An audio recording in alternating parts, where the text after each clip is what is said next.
السلام علیکم. Night edition special امریکہ سے ہم آپ کو خوش آمدید کہتے ہیں. میں ہوں شازیہ ذیشان. جیسا کہ آپ سب لوگ جانتے ہیں کہ امریکہ کے 46ویں صدر کے انتخاب کے لیے 58ویں جو صدارتی انتخابات ہیں یہ 8 نومبر کو ہونے جا رہے ہیں، جس میں سابق امریکی صدر بل کلنٹن کی اہلیہ سابق امریکی وزیر خارجہ ہلری کلنٹن ڈیموکریٹک کے امیدوار ہیں، اور ٹرمپ آرگنائزیشن کے چیئرمین ڈونلڈ ٹرمپ ریپبلکن کی جانب سے امیدوار ہیں. یہ دونوں امیدوار آمنے سامنے ہیں. ان انتخابات کو اس لیے زیادہ اہم قرار دیا جا رہا ہے کہ اس میں ڈونلڈ ٹرمپ نے کھلے عام امریکہ کی جو غیر معتسبانہ پالیسی ہے اس کی مخالفت کرتے ہوئے نعرہ لگایا کہ امریکہ امریکیوں کا ہے، جس کے بعد امریکہ سمیت جو اسلامی دنیا ہے یہ سوچ میں پڑ گئی ہے کہ جو ڈونلڈ ٹرمپ ہے کس طرح کی پالیسیز اپنانے والے ہیں. خطرناک ثابت ہو رہی ہے یہ ڈونلڈ ٹرمپ کی جو اسٹیٹمنٹ ہے. اس کے علاوہ کہا جا رہا ہے کہ جو مسلمان ہیں وہ یہ ایک بات سوچ رہے ہیں کہ ایک بار زندگی ان پر 9/11 کے بعد تنگ کی گئی تھی، اور اگر اب ڈونلڈ ٹرمپ صدر منتخب ہو جاتے ہیں تو نہ جانے ان کے ساتھ کیا سلوک ہوگا، مسلمانوں کے لیے کیا پالیسیز بنائی جائیں گی. اور ایک اور اہم بات جو میں نے یہاں پر آبزرو کی ہے وہ یہ ہے کہ انڈین چینلز میں نے کل سے واچ کیے ہیں. انڈین چینلز خاص کر کے ڈونلڈ ٹرمپ کی حمایت میں کیمپینز چلا رہے ہیں، اشتہارات چلا رہے ہیں، اور واضح ان کے اشتہارات میں ایک میسیج ہے کہ جو سابق امریکی صدر بل کلنٹن ہے یہ پاکستان کا بہت اچھا، انہوں نے تعلقات پاکستان کے ساتھ قائم کیے، بہت اچھے دوست ہیں یہ پاکستان کے لیے. اور خاص کر انہوں نے کشمیر کو یہ لے کر یہ کہا کہ جو بل کلنٹن تھا یہ کشمیر پاکستان کو دینا چاہتا تھا، اور یقیناً ہلری بھی جو ہے ویسی ہی پالیسیز کو لے کر آگے چلیں گی. کچھ دن پہلے جب دیوالی ہوئی تو نیو یارک میں دیوالی کی ایک بہت بڑی تقریب منعقد کی گئی. اس میں ڈونلڈ ٹرمپ نے دیوالی کا دیا جلایا اور ساتھ ایک ہندی میں انہوں نے کہا کہ اب کی بار ٹرمپ سرکار. یہ نعرہ ان کا آج کل کافی مشہور ہے یہاں پر انڈین میڈیا میں لے کر. انڈین میڈیا اپنے کیمپینز میں ان جو یہ الفاظ ہیں، جو لائنیں ہیں ٹرمپ نے کی کہ اب کی بار مودی سرکار، اس کو حصہ بنا کر کافی زیادہ ڈونلڈ ٹرمپ کی حمایت کی جا رہی ہے، اس کو ہائی لائٹ کیا جا رہا ہے. اب موجودہ یہاں پر کیا سچویشن ہے، کس امیدوار کا پلڑا بھاری ہے، ان کی مقبولیت میں کہا جا رہا ہے کہ ابھی کچھ زیادہ فرق نہیں ہے. یہاں کی اس کے بعد کیا ہونے جا رہا ہے 8 نومبر کو، کیا پالیسیز ہوں گی، اس سارے پروگرام میں آج نائٹ ایڈیشن میں ہم ڈسکس کریں گے. ہمارے ساتھ ہمارے مہمان موجود ہوں گے اور کچھ پاکستانی کمیونٹی کے کچھ لوگ یہاں پر ہوں گے، ان سے بات کریں گے کہ آخر ان الیکشنز میں جو پاکستانی کمیونٹی ہے وہ کیا سوچ رہی ہے اور تجزیہ کار ان الیکشنز کو کیسے دیکھ رہے ہیں. اس ساری سچویشن پر بات کرنے کے لیے ہمارے ساتھ سینئر صحافی تجزیہ کار علی عمران اور فیض رحمان موجود ہوں گے، ان سے بات کریں گے، لیکن واپس آتے ہیں ایک وقفے کے بعد.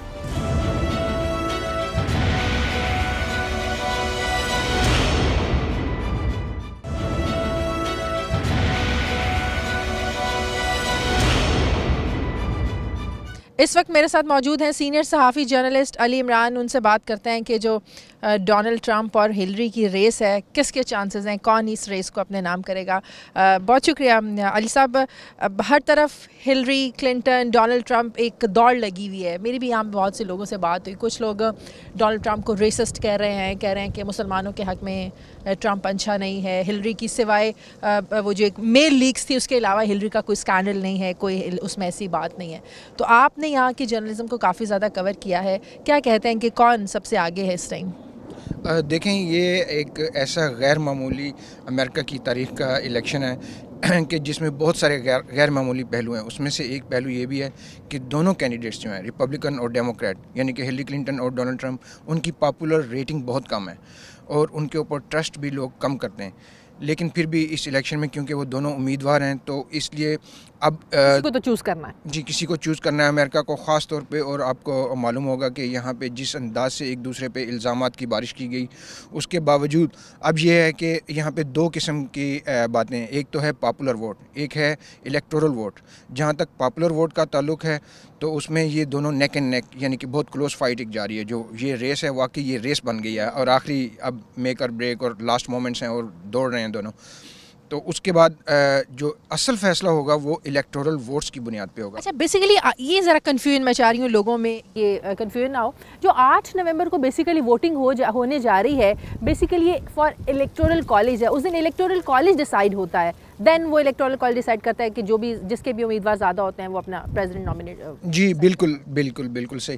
ایک دیکھیں، یہاں پہ 538 ان کے ممبرز ہیں جو کہ ہاؤس آف ریپریزنٹیٹیو کے اور سینٹ کے، اور وہ ملا کے جو اسٹیٹس ہیں مختلف ان کو ان کی آبادی کے تناسب سے سیٹس دی گئی ہیں، اور وہ جو الیکٹورل ووٹ ہوگا، فار ایگزامپل کیلیفورنیا کی 55 الیکٹورل سیٹس ہیں، تو اگر وہ جو ووٹ کاؤنٹ ہوگا اس میں سے 538 میں سے 270 جو کینڈیڈیٹ لے لے گا وہ جیت جائے گا، اور اگر 270 تک وہ نہیں پہنچتے اور 269 تک ٹائی ہو جاتی ہے تو پھر اس کے دوسرے طریقے. الیکٹورل کالج میں بھی تو ریپبلکن اور ڈیموکریٹس انہی کے لوگ ہوتے ہیں نا؟ جی یہی ہوں گے، اور یہاں پہ کیونکہ آگے مختلف اسٹیٹس میں بھی آگے مختلف قسم کے تھوڑا سا پیچیدہ شاید لگے لوگوں کو، وہاں آبادی کے تناسب سے بھی ہے، کہیں ونر ٹیکس آل بھی ہے، اور کہیں اسٹیٹسٹیکلی جو ہوتا ہے وہ کہ کتنا واقعی نمبر کس کا آیا، کتنے ڈیموکریٹس نے جیتے، کتنے ریپبلکنز نے جیتے. تو اس وقت جو صورتحال چل رہی ہے آخری لمحوں میں دونوں کینڈیڈیٹس جو ہیں وہ سوئنگ اسٹیٹس میں، امریکہ میں سوئنگ اسٹیٹس انہیں کہتے ہیں کہ جہاں پہ ووٹرز جو ہیں انڈیسائیڈڈ ہیں اور ان افیلیٹڈ ہیں. اور اسٹیٹس تو ہیں کہ وہ پتہ ہے کہ یہ ہلری کی اسٹیٹس ہے اور یہ ٹرمپ کی اسٹیٹ ہے، جیسے ورجینیا کو بولا جاتا ہے یہ ہلری کی اسٹیٹ ہے. جی، اور جو اگر ہم نقشے پہ دیکھیں تو جو ریڈ اسٹیٹس ہیں وہ ریپبلکن کی طرف سے اور بلو اسٹیٹس جو ہیں ڈیموکریٹس کی طرف سے. تو اب یہ کہ دونوں کینڈیڈیٹس جو ہیں وہ اپنی انرجی جو ہے اور اپنا آخری جو وقت ہے میکسیمم وہ یوز کر رہے ہیں کہ وہ سوئنگ اسٹیٹس میں سوئنگ کریں اور یہ کر رہے ہیں اور وہاں جا رہے ہیں اور اپنا پھر سے وہ بھرپور انداز میں آخری جو لاسٹ منٹ جو ایفرٹس لاسٹ ڈچ جو ایفرٹس ہوتی ہیں وہ کر رہے ہیں. اور اس میں خاص طور پہ کچھ اسٹیٹس ایسی ہیں جیسے کہ فلوریڈا، اس کا بہت اہم کردار ہوگا کیونکہ وہاں پہ 29 الیکٹورل ووٹ ہیں، اور فلوریڈا کی یہ بھی امپورٹنس ہے کہ وہاں کی جو آبادی فلوریڈا میں ہے جی سے زیادہ ہیں، 29 الیکٹورل ووٹ زیادہ ہیں. باقی کچھ اسٹیٹس ہیں دوسری جیسا کہ نارتھ کیرولینا ہے، اس کی 15 الیکٹورل ووٹس ہیں. یہ میں سوئنگ اسٹیٹس کی بات کر رہا ہوں کہ سوئنگ اسٹیٹس ایسی اسٹیٹس ہیں جو کسی بھی طرف جا سکتی ہیں، وہ ریپبلکن بھی جیت سکتے ہیں، ڈیموکریٹ بھی جیت سکتے ہیں. تو اس لیے وہ زیادہ کیمپینز کا فوکس اس ٹائم سوئنگ اسٹیٹس پہ. جی بالکل سوئنگ اسٹیٹس میں، اور جتنی زیادہ سوئنگ اسٹیٹس ہوں گی اس کا مطلب ہے کہ اس سال وہ جو الیکشن ہے وہ زیادہ کانٹے دار ہو رہا ہے. اچھا، یہ جو ٹرمپ نے نعرہ لگایا امریکہ امریکیوں کا ہے، یہ ایک غیر معتزبانہ پالیسی جو تھی جس میں ڈیموکریٹس نے ہمیشہ اس پر عمل کیا ہے پالیسی پر، اس نعرے کے بعد آپ کیا سمجھتے ہیں کہ ڈونلڈ کی مقبولیت میں کمی ہوئی؟ خاص کر آپ دیکھیں پاکستانیوں کو لے کر، مسلمانوں کو لے کر، ہر ایک کے اپنے جو ہیں وہ کنسرنز ہیں یہاں پہ رہنے پر. تو آپ نہیں سمجھتے کہ اس نعرے کے بعد ٹرمپ کی مقبولیت میں کچھ کمی ہوئی ہے؟ دیکھیں یہ نعرہ انہوں نے پرائمری الیکشن جب ہوتا ہے یہاں پہ کہ ایک پارٹی کے آپس کی جو امیدواروں میں مقابلہ ہوتا ہے اس کے بعد ان کی نامینیشن ہوتی ہے، اس وقت سے یہ لگایا. یہاں پہ اصل ہمیں دیکھنا ہوگا کہ یہاں کی آبادی کا تقریباً 65 سے 70% ابھی بھی وائٹ پاپولیشن ہے. اور ہم کیونکہ جب بھی زیادہ تر لوگ جب ہم دیکھتے ہیں تبصرے کرتے ہیں تو ہم ایسٹ کوسٹ اور ویسٹ کوسٹ کو دیکھتے ہیں، یعنی کہ کیلیفورنیا کو دیکھتے ہیں، نیو یارک کو دیکھتے ہیں یا ورجینیا کو دیکھتے ہیں، کیونکہ یہ تو ملٹی کلچرل کاسموپولیٹن ہے، یہاں پہ امیگرینٹس بہت بڑی تعداد میں رہتے ہیں. لیکن ابھی بھی یہ بھی ایک حقیقت اپنی جگہ برقرار ہے کہ جو وائٹ پاپولیشن ایک بڑا حصہ ہے جو اندر کی اسٹیٹس ہیں ان کے اپنے کچھ تحفظات ہیں. تو ڈونلڈ ٹرمپ نے ایک قسم کی وہ کہتے ہیں کہ انہوں نے ان کی ترجمانی کی ہے اور اسی وجہ سے ان کو ایک خاص طبقے سے بہت بڑا ووٹ بھی مل رہا ہے. وہ لوگ ایسے لوگ ہیں کہ جو سمجھتے ہیں کہ وہ امریکہ میں جو ماڈرن ترقی ہو رہی ہے، جیسے کہ آئی ٹی میں جو اتنے بڑے ان کے ٹیک جائنٹس ہیں اور پھر دوسرے شعبوں میں جو ترقی ہو رہی ہے اس کی ریس میں شاید وہ پیچھے رہ گئے. تو ان کی ترجمانی بھی کسی حد تک انہوں نے کی ہے اور وہ دعویٰ بھی کرتے ہیں.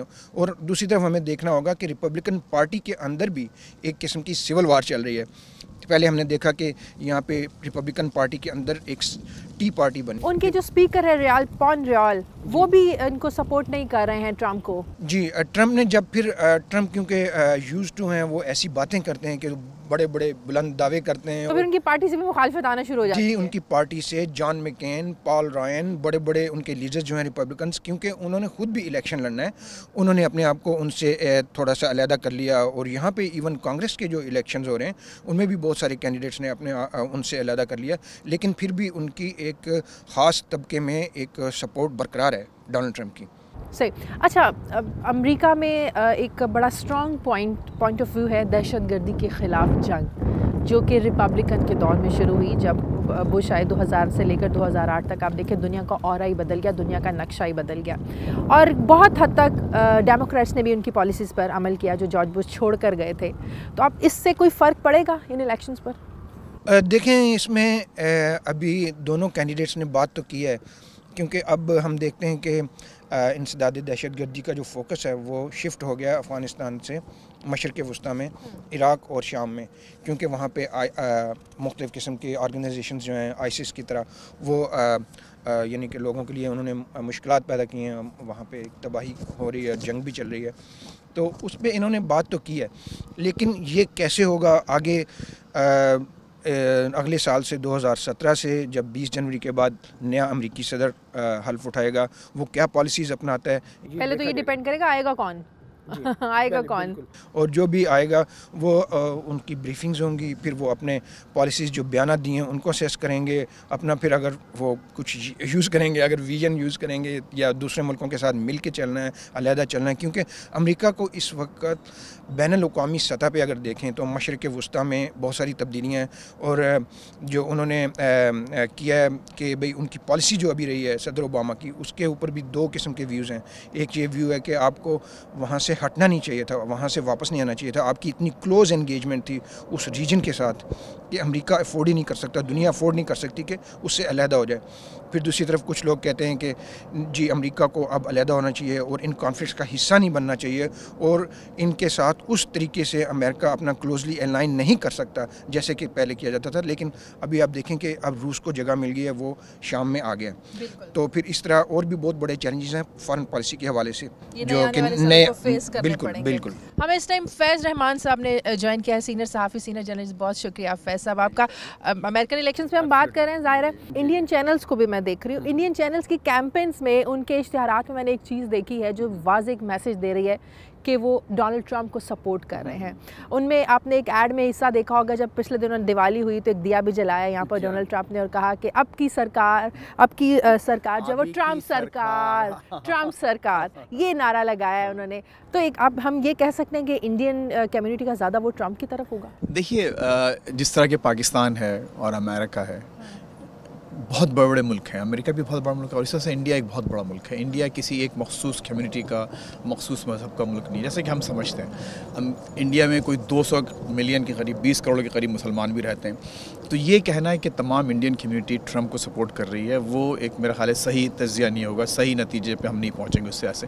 ضرور اس میں کوئی شک نہیں کہ وہ لوگ جو کہ مودی کے سپورٹرز ہیں اس ملک میں، اور ایک عرصے سے ان کی یہاں پر تاریخ ہے، ایک ہسٹری ہے، ایک پس منظر ہے جس میں کچھ انتہا پسندی بھی کے عناصر بھی شامل ہیں، تو وہ لوگ ضرور اس کو کر رہے ہیں، اور وہ آپ سمجھ سکتی ہیں کہ اس کی وجہ کیا ہے۔ اس کی وجہ صرف یہ ہے کہ وہ چونکہ انہوں نے بیانات دی ہیں مسلمان کمیونٹی کے خلاف، اور ایک ان کا ایک پرسیپشن، ایک ان کا امیج جس طرح سے بن رہا ہے کہ وہ شاید مسلمانوں کو وہ اس طرح سے خیال نہ رکھیں جیسے کہ دوسری کمیونٹیز کا یہاں پر خیال رکھا جاتا ہے، ان کو وہ مسلمانوں کو شاید ٹرمپ کے بعد شاید اگین کوٹ ان کوٹ کہا جا رہا ہے کہ مسلمانوں پر زندگی ایک بار 9/11 کے بعد تنگ ہوئی تھی، اور اگر ٹرمپ آ جاتے ہیں تو لوگوں کے لیے پھر وہ ایک ہاں اگین دیکھیے یہ سب جو ہے نا یہ اندازے ہیں اور تجزیے ہیں، یہ کوئی نہیں جانتا کہ اگر واقعی ٹرمپ جیت جاتے ہیں، جو کہ تھوڑا سا ابھی بھی جائزوں کے لحاظ سے مشکل لگ رہا ہے کہ ان کے آنے کے بعد اس کی پالیسی کیا ہوتی ہے۔ اس کی چھوٹی سی مثال آپ کو میں دوں، جب بڑے بش جب وہ صدر بنے تھے تو انہوں نے باقاعدہ ایک کیمپین چلائی تھی کہ نو ٹیکسز، یعنی بالکل بڑی مشہور ان کی تھی، اور اتنی ان کی وہ تھی کہ ان سے بار بار پوچھا جاتا تھا کہ بھائی نو ٹیکسز، تو وہ کہتے تھے ریڈ مائی لپس، نو ٹیکسز۔ انہوں نے کہا تھا آپ کو اگر میری بات سمجھ میں نہیں آ رہی، آواز سنائی نہیں دے رہی، تو میرے ہونٹوں کو دیکھیں، نو ٹیکسز۔ لیکن جیسے ہی وہ تشریف لائے، صدر بنے، انہوں نے ٹیکس لگا دیے، کیونکہ اس کے بغیر کام چل ہی نہیں سکتا تھا۔ تو ایک کیمپینز الگ ہوتی ہیں اور ریالٹیز الگ ہوتی ہیں، گورننگ ریالٹیز بالکل الگ۔ پریکٹیکلی جب آپ کام کرتے ہیں پھر نعرے ظاہر ہے، پھر آپ کو ہر چیز اویلیبل ہے۔ آپ جب دیکھ رہے ہیں کہ جیسے ابھی ہمارے دوست عمران نے کہا، نہیں ریالٹی ہے، ریالٹی جیسے ابھی انہوں نے کہا، دیکھیے مڈل ایسٹ کی ریالٹی کہ انہوں نے بیان کی عمران نے آپ کے سامنے، پاکستان کی ریالٹی۔ اب پاکستان از اے ریالٹی، 200 ملین لوگوں کا ملک ہے اور ایک انتہائی اسٹریٹجک لوکیشن پر واقع ملک ہے۔ آپ اس کو اس طرح سے نہیں ٹریٹ کر سکتے جس طرح کہ انتخابی نعرے یہاں پر لگائے جا رہے ہیں کچھ کیمپینز میں۔ It's not just possible.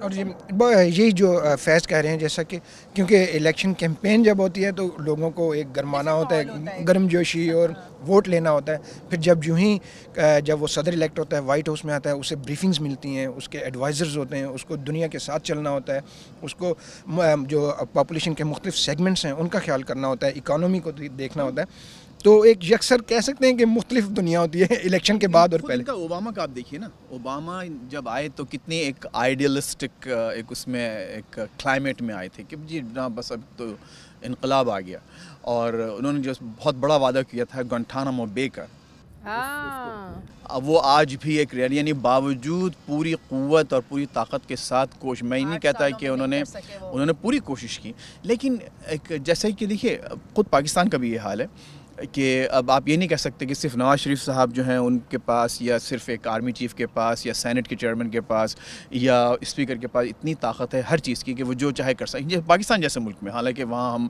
ڈکٹیٹرشپس کے بھی روادار رہے ہیں, ہم نے ان کو بھی برداشت کیا, سب کچھ کیا, تو امریکہ ایک ملٹائی سینٹر ملک ہے.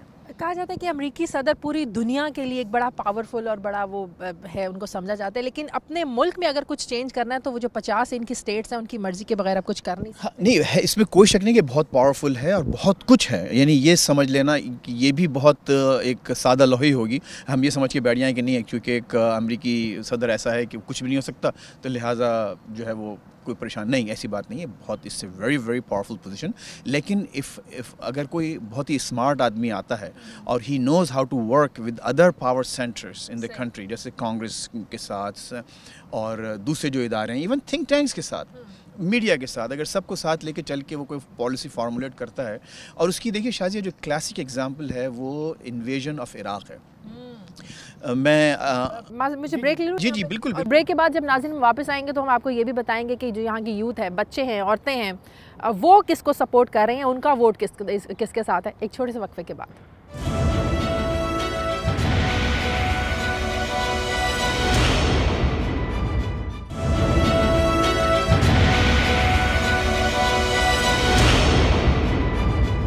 بریک کے بعد خوش آمدید. پہلے آپ اپنی بات کمپلیٹ کر لیں, اس کے بعد عراق کے وار کے حوالے سے, اور وہ پاورز کے صدر کی پاورز کے لیے کیا. دیکھیے امریکہ جو ہے نا وہ ایک ڈیموکریسی ہے, اولڈسٹ ڈیموکریسی ہے, ٹھیک. اچھا, اب یہاں پر جو چیزیں ہیں بالکل مختلف انداز ہیں, اور لوگوں کو یہ سمجھنا چاہیے کہ اس کی میں بہت کلاسک ایگزامپل دیتا ہوں کہ یہاں ایک آئیڈیا, ایک تھاٹ, ایک خیال سے چیز شروع ہوتی ہے اور پھر اس کی ایگزیکیوشن ہوتی ہے. تو ایک خیال سے لے کے اس کی عمل درآمد ہونے تک اس خیال کے پورا ایک پروسیس ہے جس پہ اس خیال کو گزرنا پڑتا ہے. اور اس کی بہت اچھی مثال ہے آپ کی عراق کی جنگ. عراق کی جنگ ایک خیال تھا کچھ لوگوں کا یہاں پر. نیو امریکن سینچری ایک پروجیکٹ ہوا کرتا تھا یہاں پر, جس میں رچرڈ پرل وغیرہ, یہ جو جن کو ہم لوگ نیو کانس کے نام سے جانتے ہیں, انہوں نے یہ ایک خیال شروع کیا تھا, ریگن کے زمانے سے شروع کر دیا تھا, ٹھیک. اچھا, مجھے اچھی طرح یاد ہے جب دوسرے صدر بش ڈبلیو بش جب بنے, تو سب سے پہلے جو سینٹ میں جو یہ آواز آئی تھی اس کی, وہ ایک سینیٹر لیبرمین, جوزف لیبرمین ہوا کرتے تھے. انہوں نے یہ کہا کہ جی عراق صدام حسین یہ کر رہا ہے, وہ کر رہا ہے, اور ہم کو جو ہے وہ یہ بات کرنا چاہیے. سینٹ میں ایک آواز تھی. اچھا, اس آواز کے پیچھے بھی ایک اسٹڈی تھی, ایک خیال تھا, کچھ لوگ تھنک ٹینکس میں بیٹھے ہوئے تھے جو پیپرز لکھ رہے تھے. اس کے بعد پھر وہ بات چلی, آگے بڑھی, باقاعدہ پھر کانگریس نے ریزولوشن پاس کیا, پھر سب کچھ ایک پورا ایک کنسنسس ڈیولپ ہوا اس خیال کے گرد.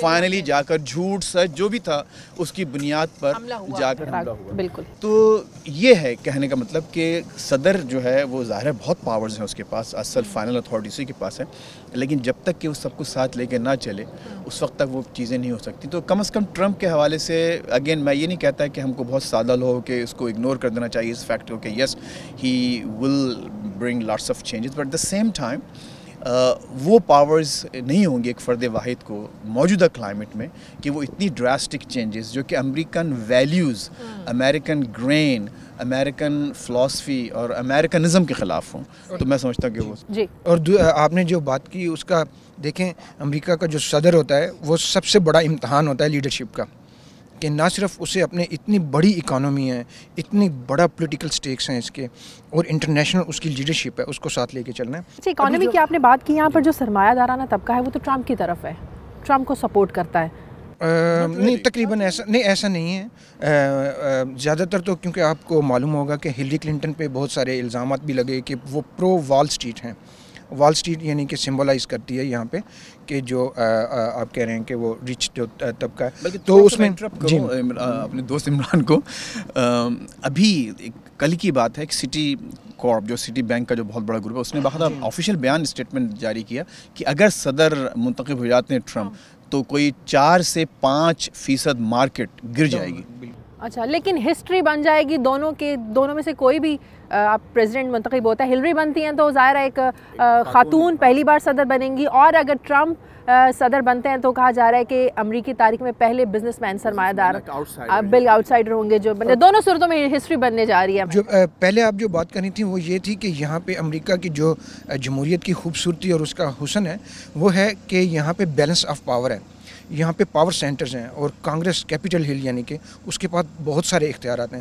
تو کوئی بھی ایسا نہیں ہوتا کہ کوئی صدر بن جائے تو وہ اپنی منمانی کر سکتا ہے یا ایسی پالیسیز بنا سکتا ہے. اگرچہ اس کے پاس بہت زیادہ اختیار ہوتا ہے، وہ بڑی پاورفل پوزیشن ہوتی ہے، لیکن کانگریس خاص طور پہ جہاں پہ فائنینسز کا تعلق ہے، ایون فارن پالیسی بھی اس کو ریسٹرین کر سکتا ہے. ہم نے ابھی دیکھا کہ صدر اوباما کو بھی اس کے چیلنجز، اور پھر ابھی جو بات ایگزامپل دی تھی انہوں نے عراق کی، پھر اس کے آپ دیکھیں کہ آپ کو یاد ہوگا کہ 2008 سے پہلے منتخب ہونے سے پہلے صدر اوباما نے وعدہ کیا تھا کہ ہم کشمیر کے مسئلے کو حل کریں گے اور اس کے لیے کوششیں کریں گے، لیکن بعد میں انہوں نے کوئی ایسی بات نہیں ہو سکی، کوئی نظر نہیں آئی. تو ایک ریالٹی چیک ملتا ہے جاتی وائٹ ہاؤس میں جب جاتے ہیں آپ، تو ایک بہت بڑا ریالٹی چیک ملتا ہے لوگوں کو. تو اس میں یہ پاور سینٹرز جو ہیں وہ بھی اہم کردار ادا کرتے ہیں، اور یہاں کا کانسٹیٹیوشن جو ہے اس کا یعنی کہ آپ کو اگر ایون عراق وار جب ہوئی تھی آپ کو یاد ہوگا کہ کانگریس میں کتنی ہیئرنگز ہوئی تھیں، ووٹ ہوا تھا. لیکن یہاں کا سسٹم ڈیفرنٹ ہے. آپ دیکھیں پاکستان میں اگر جو نعرے لگائے جاتے ہیں وہ پورے نہ ہو تو عوام کو کوئی سروکار نہیں ہوتا، اس طرح سے اپنے حکمرانوں پہ چڑھ دوڑتے نہیں ہیں. خان صاحب ابھی عمران خان ابھی آئے، وہ ایک الگ مثال ہے کہ وہ کس طرح اپنی ڈیمانڈس کو پورے کرواتے ہیں، کس طرح لوگوں کے حقوق کی بات کرتے ہیں. لیکن یہاں پہ ہم دیکھتے ہیں کہ اگر لوگوں سے کیے ہوئے وعدے پورے نہ کیا جائے تو وہ تو اپنے حکمرانوں کو چھوڑتے نہیں ہیں. اکاؤنٹیبلٹی، جی ہاں بالکل. دیکھیے کیونکہ اسٹیبلشڈ ڈیموکریسی، سب سے پرانی ڈیموکریسی کا یہ جو کانسیپٹ ہے وہ دیا ہی امریکہ نے ہے دنیا کو. تو اس لیے to be fair with Pakistan ابھی ننھا منا ہے اس کے سامنے in terms of like age of democracy. اور پھر ہمیں جھٹکے بھی بہت لگتے رہے ہیں بیچ میں، اور پھر لگ رہے ہیں، اور ہو سکتا ہے آئندہ بھی لگتے رہیں. تو ہماری روڈ ذرا بمپی رہی ہے، تو اٹس اوکے ٹو بی ہم کو اتنا زیادہ اپنے ساتھ مشکل اور اتنا ہارش نہیں ہونا چاہیے. پاکستان سیکھ رہا ہے، پاکستان آگے بڑھ رہا ہے. پاکستان کے لوگوں کی جو ریزیلینس ہے وہ ایک مثالی ہے. کہ دیکھیے میں آپ سے، کیونکہ میں تو ایک بہت عرصے سے یہاں پر رہتا ہوں، میں دیکھتا ہوں کہ وہ مصائب، وہ مشکلات اور وہ پریشانیاں جو پاکستان کے عوام برداشت کرنے کے باوجود مسکراتے رہتے ہیں، دن بھر ہنستے ہیں، جوکس کرتے ہیں، کھاتے ہیں، پیتے ہیں. یہ اللہ تعالیٰ نے ہمت دی ہے، یہ اللہ تعالیٰ نے ہمت دی ہوئی ہے. تو یہ بہت بڑی بات ہے. اگر وہ مسائل اور وہ پریشانیاں یہاں پر یا کسی دوسرے ترقی یافتہ ملک میں لوگوں کو عام طور پر روزانہ کی بنیاد پر ہونے لگے، برداشت نہیں کر سکتے. نیور. وہ ٹریننگ نہیں. ہمارے اپنے بچے جو یہاں پلے بڑے ہیں ان کو بالکل ایک ایسے سیدھے سیدھے ان کو معلوم ہے کہ ان کو شام کو کیا کرنا ہے، دن میں کیا کرنا ہے، جو کہ اچھی رائٹس کیا ہیں بڑے اچھے. لیکن یہ کہ اگر ان کو ذرا سا وہ آف بیلنس ہوتے ہیں تو گھبرا جاتے ہیں. لیکن وہاں کا جو بچہ ہے وہ اس کو ہر طرف خیال رکھنا چاہیے. وہ جب سڑک پہ چلتا ہے یہ بچی یا بچہ، تو اس کو یہ بھی دیکھنا ہے کہ بھئی کون، کوئی غنڈہ تو نہیں آ رہا ہے، کوئی بدماش تو نہیں آ رہا ہے، کہیں گولی تو نہیں آ رہی، کہیں رکشہ والا تو نہیں آ جائے گا، کہیں موٹر سائیکل تو نہیں آ جائے گا. یہاں یہ خوف نہیں ہے، یہاں یہ ڈر نہیں ہے. جی ظاہر ہے جو جیسا کہ انہوں نے کہا کہ اسٹیبلش ڈیموکریسی. لیکن میں یہ بھی کہوں گا کہ پاکستان کی جو سوسائٹی ہے، باوجود اس کی کہ وہاں پہ بہت سارے پابندیاں بھی ہیں، ٹیبوز بھی ہیں، اور پولیٹیکل اویئرنیس اس انداز سے نہیں آ سکی، لیکن وہاں پہ انہیرنٹلی ایک ایسی اسٹرینتھ ہے ڈیموکریسی کی کہ ہم نے دیکھا کہ اگرچہ وہاں پہ بہت سارے ملٹری رولز بھی رہے، انہیں جسٹیفائی تو ظاہر ہی نہیں کیا جا سکتا، لیکن اس وقت بھی وہاں پہ سول سوسائٹی میں ایسی آرگنائزیشنز تھیں، ایسے ادارے تھے جنہوں نے اس کے خلاف اسٹرگل کی. اور ڈیموکریسی، اور خاص طور پہ اب جو میڈیا آیا ہے اتنا بڑا پاکستان میں، خاص طور پہ الیکٹرانک اور اب انٹرنیٹ پہ جو آ رہا ہے، اور اخبارات بھی، اور سوشل میڈیا خاص کر. پہلے پرنٹ میڈیا اکیلا یہ اسٹرگل کیا کرتا تھا، تو اب ایک ڈیموکریسی کے بہت سارے ایلیمنٹس اور انگریڈینٹس جسے کہتے ہیں وہ ان پلیس ہو گئے.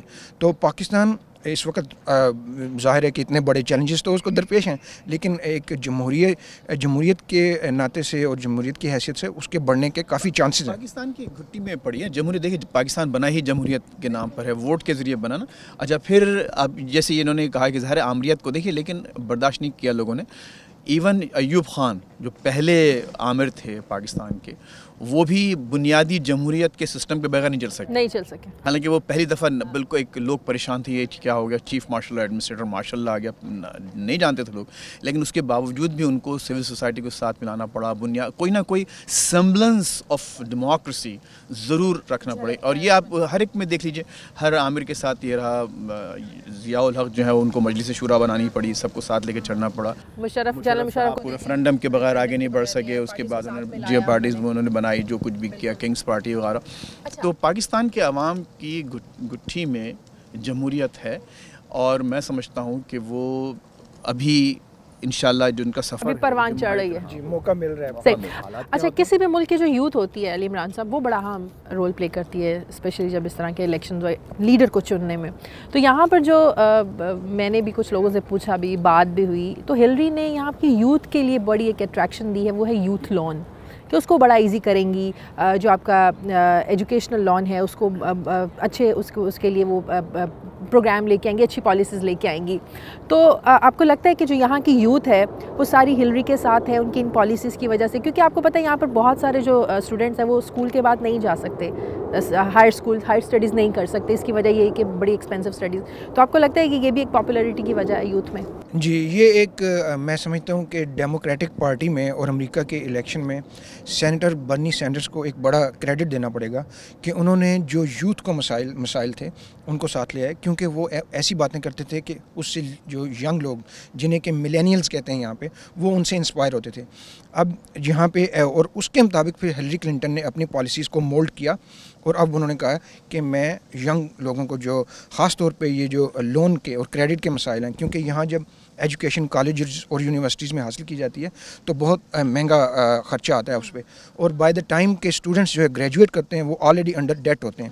تو اس مسئلے کو بھی حل کرنے کی انہوں نے وعدہ کیا ہے. اور اب ڈیموکریٹک پارٹی کہہ سکتے ہیں کہ زیادہ تر جو یوتھ ہے ڈیموکریٹ، جو سپورٹرز ہیں، ملینیلز جو ہیں، وہ ہلری کلنٹن کو سپورٹ کریں گے. ان میں اس طریقے کی تقسیم نہیں ہے جس کا اندیشہ تھا اور خطرہ تھا کہ شاید برنی سینڈرز کو کے کینڈیڈیٹ نہ بننے کی وجہ سے جو ہو. لیکن انہوں نے اپنی پالیسیز کو بہت مولڈ کیا ہے، اور یہ ایک اچھی ان کی طرف سے ان کی پرسنالٹی اور ایز اے پولیٹیشین اور ایز اے پولیٹیکل لیڈر یہ اس بات کی غماز ہے کہ وہ اپنے آپ کو حالات کے مطابق، چیلنجز کے مطابق اپنی پالیسیز کو اس طرح شیپ کرتی جا رہی ہیں. اور جہاں تک ابھی آپ نے بات کی پاکستان سے، تو پاکستان کی بات کرتے مجھے بریک لینے دیں. ناظرین واپس آتے ہیں ایک چھوٹے سے بریک کے بعد، ہمارے ساتھ رہیں.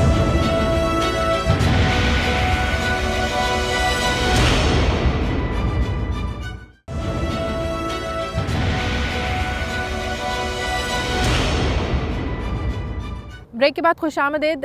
علی عمران صاحب، ایک بات یہ بھی یہاں پر کہی جا رہی ہے کہ 15 سے 20% امریکہ میں لوگ ایسے ہیں جو ہلری کو پسند نہیں کرتے، لیکن ہلری کو ووٹ ملے گا ٹرمپ کی نفرت کا. کیا یہ بات درست ہے؟ جی، اس کیمپین کا جو کہ ایک انتہائی غیر معمولی رہی ہے، اس کا ایک یہ غیر معمولی پہلو بھی ہے کہ جو کینڈیڈیٹس کے سپورٹرز ہیں یا ووٹرز ہیں، وہ ان کو اس وجہ سے ووٹ دے رہے ہیں کہ وہ دوسرے کینڈیڈیٹ کے مخالف ہیں. یعنی کہ اگر ہلری کو جو ووٹ دے رہے ہیں وہ ٹرمپ کے مخالف ہیں، اور ٹرمپ کو جو ووٹ دے رہے ہیں وہ ہلری کے مخالف ہیں. تو اس طریقے سے یہ بھی ایک اس کیمپین کی ایک قسم کی نیگیٹیوٹی تھی. لیکن جو ہلری کلنٹن، آپ سمجھتے ہیں میڈیا لیکس جو آئی تھیں، میل لیکس جو آئی تھیں ہلری کی، اس سے نقصان ہوا ہے ہلری کو؟ جی، ان کو دیکھیں ٹرسٹ وردینس کے چیلنجز شروع سے تھے، اور پھر اس کے بعد ای میل کا جو ان کا ایشو آیا، پرائیویٹ ای میل یوز کرنے کا، اس سے بھی تھوڑا بہت، لیکن وہ کیونکہ طے ہو گیا تھا. اب جب کہ اکتوبر کے بالکل آخر میں، الیکشن کے بالکل تقریباً 10 روز پہلے جب یہ آیا تھا، اس سے تھوڑا بہت فرق پڑا. لیکن جو لیٹسٹ پولز آ رہے ہیں اس کے مطابق یہ کہا جا رہا ہے کہ انہوں نے اس کو ریکور کر لیا ہے، اور کوئی ایسی بات اس میں سامنے نہیں آئی ابھی تک کہ جو اس کو ان کو نقصان دے سکے. تو وہ انہوں نے ڈونلڈ ٹرمپ نے، کیونکہ ان کے مخالف ہیں، انہوں نے اس کو کیش کرنے کی کوشش کی، پوری ایکسپلائٹ کرنے کی کوشش کی کہ ان کو نشانہ بنایا جائے اور تنقید کی جائے. تو ایک وقتی طور پہ ان کو دھچکا لگا تھا، لیکن اب لیٹسٹ جو پولز ہیں وہ یہ انڈیکیٹ کر رہے ہیں کہ ان کی سپورٹ واپس آتی جا رہی ہے. لیکن کچھ نازیبا باتوں کی وجہ سے ٹرمپ نے خواتین کو اپنے سے دور کر لیا ہے. جی، ٹرمپ نے دیکھیں نہ صرف خواتین بلکہ امیگرینٹس، میکسیکنز، مسلمانوں، ہر ایک کے متعلق وہ ان کا جو انداز ہے وہ ایک بلسٹر کرتے ہیں، بہت بہت بڑی باتیں کرتے ہیں، اور